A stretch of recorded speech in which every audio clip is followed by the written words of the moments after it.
कल संसद में जो ड्रामा हुआ है उसका सच जानना आपके लिए बहुत जरूरी है। रीलबाज मोदी जी की सरकार ने एक बार फिर महिला आरक्षण का झुंझुना थमाया है, लेकिन इस बार खेल बहुत शातिर तरीके से खेला गया है। सितंबर 2023 में ही महिला आरक्षण बिल यानी नारी शक्ति वंदन अधिनियम लोकसभा में भारी बहुमत से पास हो गया। पक्ष में 454 और विरोध में सिर्फ 2 वोट पड़े थे। तो फिर आज तक यह लागू क्यों नहीं हुआ?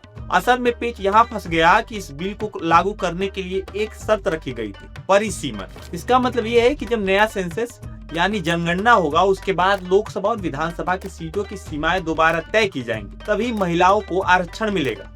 और कल जो बिल पेश किया गया था वह इसी परिसीमन से जुड़ा था। विपक्ष ने इस बिल को इसलिए रोका क्योंकि इसके पीछे असली मकसद गैरीमैंडरिंग था।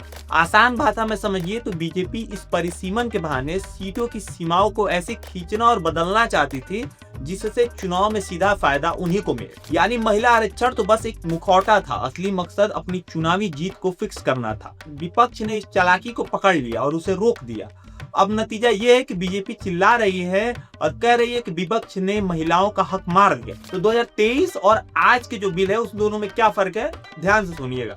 2023 में पास हुआ बिल केवल एक सैद्धांतिक मंजूरी थी। उसमें साफ लिखा था कि आरक्षण तभी मिलेगा जब नई जनगणना होगी और सीटों का परिसीमन होगा।